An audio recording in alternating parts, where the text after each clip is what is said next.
Bismillahirrahmanirrahim. Assalamualaikum warahmatullahi wabarakatuh. Apa kabar semuanya? Alhamdulillah, pada hari ini kita bisa bertemu kembali di perkuliahan jaringan komputer. Nah, pada sebelumnya kita sudah mengikuti UTS. Jangan mengikuti UTS, semoga hasilnya sesuai yang diharapkan. Nah, untuk hari ini kita akan membahas mengenai routing. Nah, routing itu ialah suatu protokol yang digunakan untuk mendapatkan rute dari satu jaringan ke jaringan yang lain. Nah, rute ini disebut dengan route, dan informasi rute secara dinamis dapat diberikan ke router yang lain ataupun dapat diberikan secara statis ke router yang lain. Nah, seorang administrator akan memilih suatu protokol routing dinamis berdasarkan keadaan topologi jaringannya. Nah, misalkan berapa ukuran dari jaringan, bandwidth-nya ada berapa, kemudian proses power dalam router, merek dan model routernya, dan protokol yang digunakan dalam jaringan.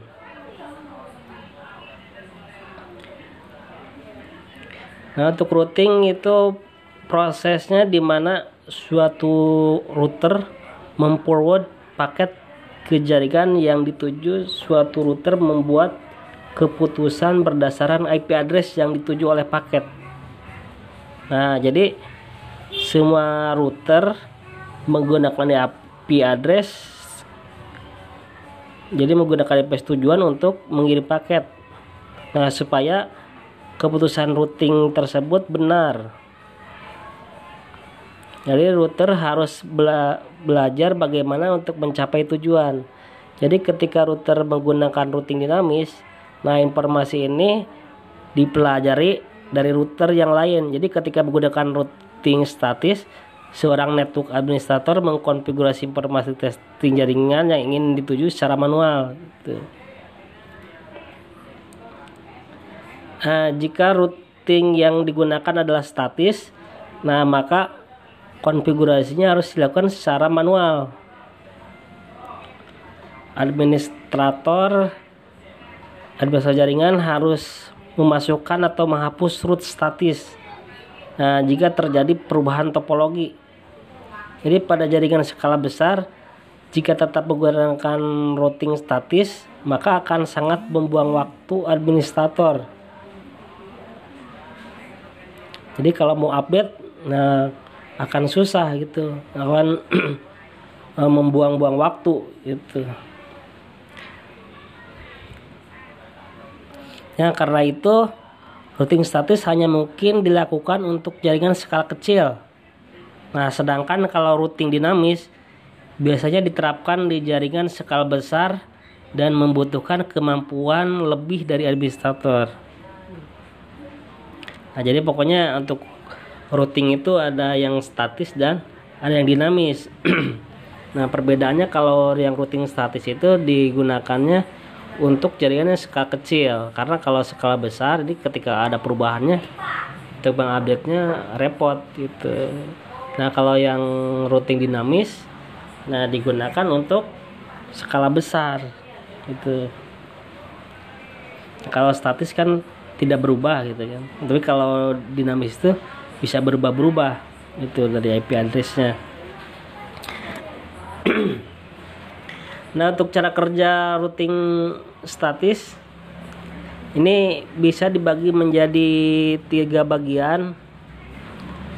Nah, yang pertama ada administrator jaringan yang mengkonfigurasi router.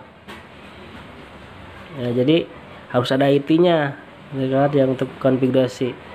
Nah, kemudian yang kedua, router melakukan routing berdasarkan informasi dalam tabel routing.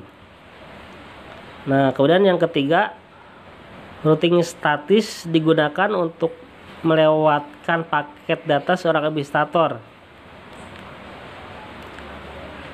Jadi seorang administrator harus menggunakan perintah IP route secara manual untuk mengkonfigurasi router dengan routing statis. Ya nanti untuk teknik routingnya, caranya saya kirim ya, itu tutorialnya, kemudian dikerjakan menggunakan Cisco Packet Tracer itu untuk tugas 11.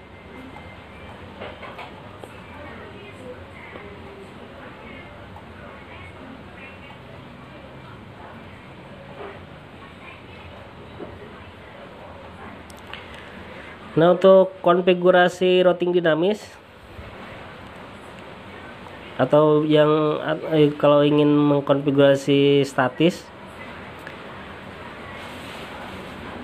nah langkah pertama itu kita harus menentukan prefix terlebih dahulu, prefix jaringan, subnet mask, IP address, biasanya interface lokal atau next hopnya address yang menuju tujuan. Nah, kemudian langkah keduanya kita masuk ke mode global configuration. Kemudian kalau ketiga itu ketik perintah IP root dengan prefix dan mesh yang diikuti dengan address seperti yang sudah ditentukan di langkah pertama. Itu kalau langkah pertama kan di prefix jaringannya. Nah, untuk langkah keempat kita bisa mengulang lagi langkah ketiga. Jadi diketik lagi IP rootnya.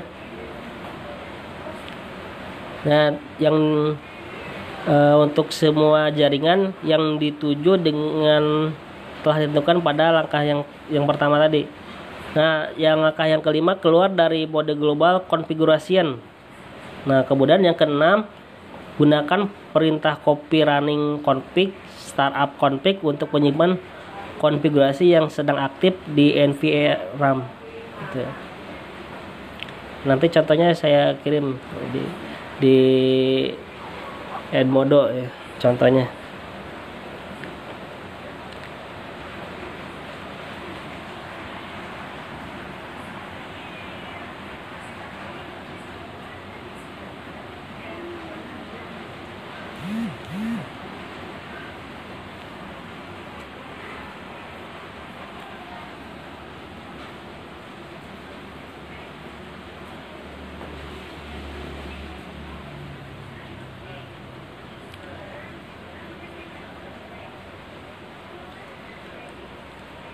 Nah, kemudian setelah routing statis dikonfigurasi, nah langkah selanjutnya adalah hal yang sangat penting untuk melakukan verifikasi apakah tabel routing dan proses routingnya bekerja dengan baik. Itu udah sesuai atau tidak gitu kan.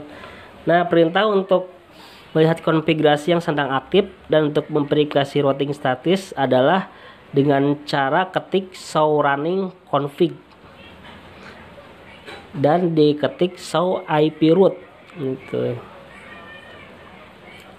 Jadi di tracernya ya, kalau praktik tracer untuk melihat hasilnya diketik itu nanti akan muncul, kalau memang ada ya akan muncul.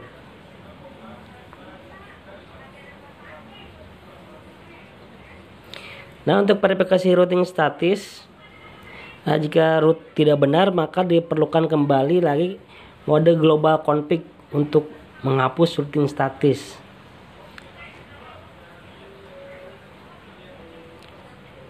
Nah, kalau udah dicoba diulang lagi, nah kemudian diketik perintahnya show IP root lagi.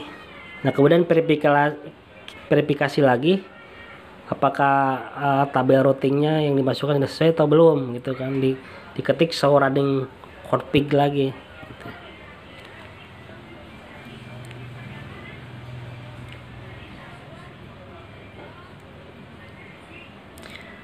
Nah, kemudian setelah routing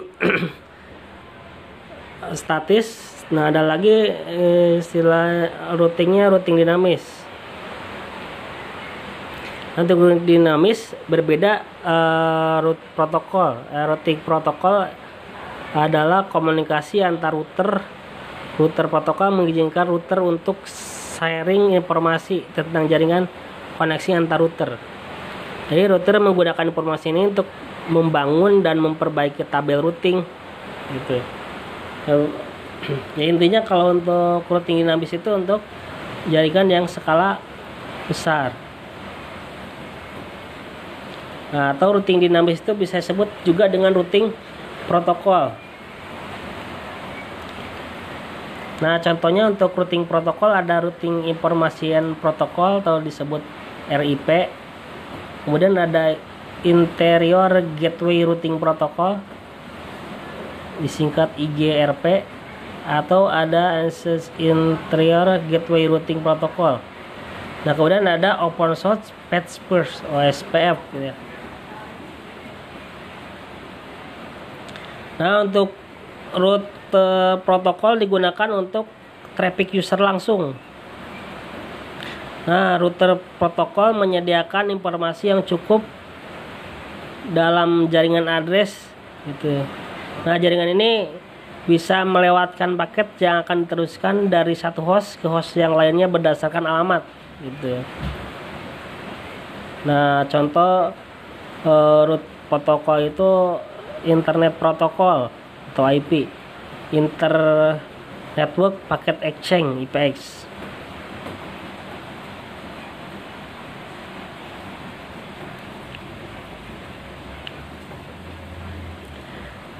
Nah, kemudian tujuan utama dari routing protokol adalah untuk membangun dan memperbaiki tabel routing. Nah, di mana tabel ini berisi jaringan-jaringan dan interface yang berhubungan dengan jaringan router tersebut. Gitu.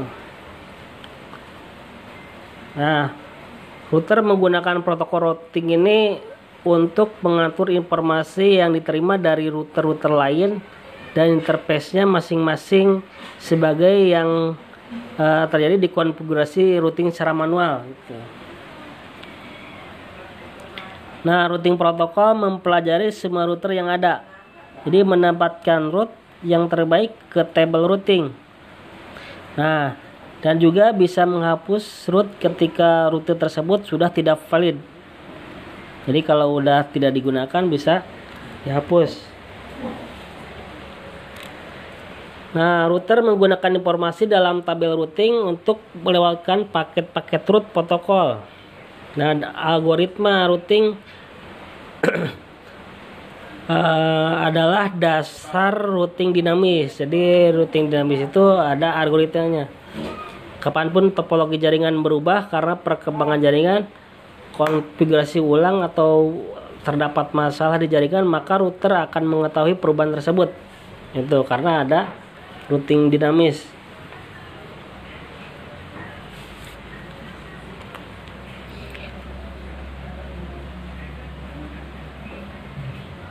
Nah, pada saat semua router yang dalam jaringan pengetahuannya sudah sama semuanya, berarti dapat dikatakan internetwork dalam keadaan convergent. Nah, keadaan convergent yang cepat sangat diharapkan karena dapat menekan waktu pada saat router meneruskan untuk mengambil keputusan atau routing yang tidak benar.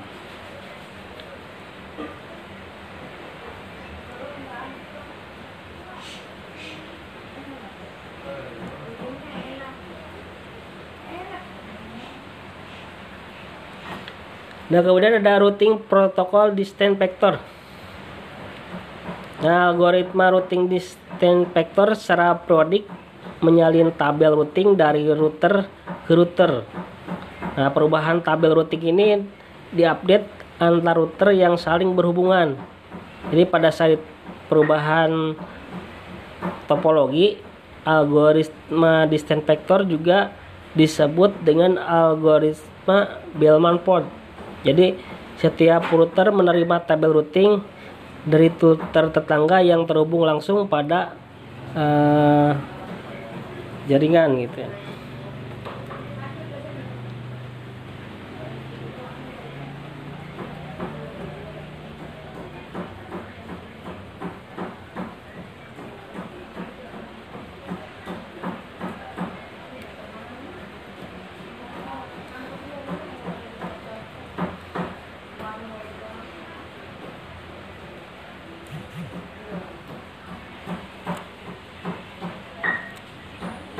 Nah, kemudian ada proses recovery dari routing link state.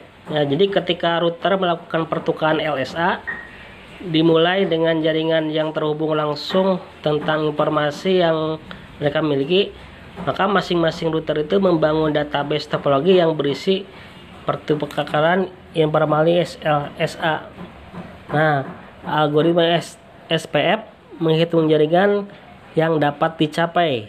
Nah, kemudian router membangun logical topologi sebagai pohon. Nah, dengan router sebagai root. Jadi topologi ini berisi semua root yang mungkin untuk mencapai jaringan dalam protokol.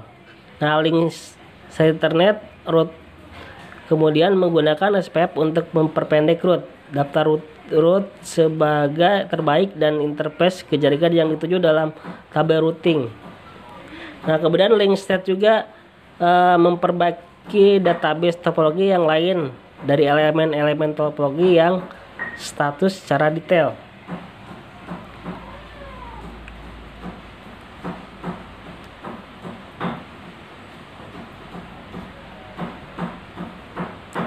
Nah, untuk penentuan jalur, nah router menggunakan dua fungsi dasar.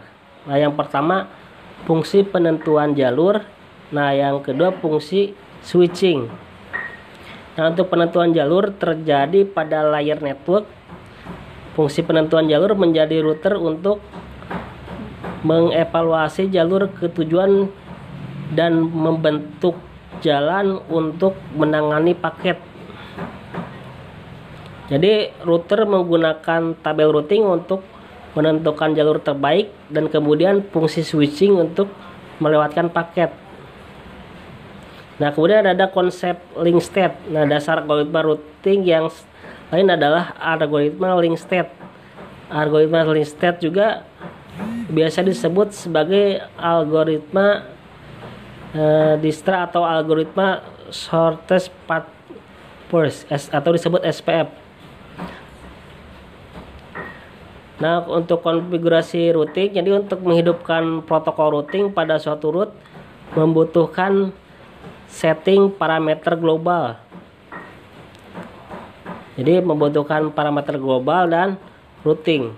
Jadi tugas global meliputi pemilihan protokol routing seperti RIP, IGRP atau OSPF. Sedangkan tugas konfigurasi routing untuk menunjukkan jumlah jaringan IP routing dinamis menggunakan broadcast dan multicast untuk berkomunikasi dengan routing lainnya gitu.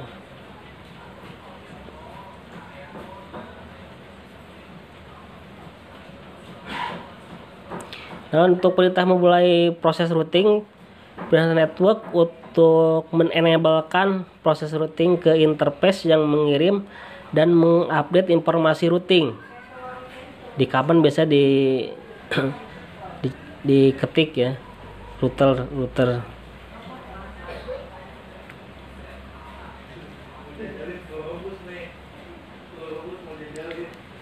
Nanti latihannya saya itu ya kirim videonya, tutorialnya saya buat, saya kirim. Nanti bisa mengerjakan di Cisco pakai tracer.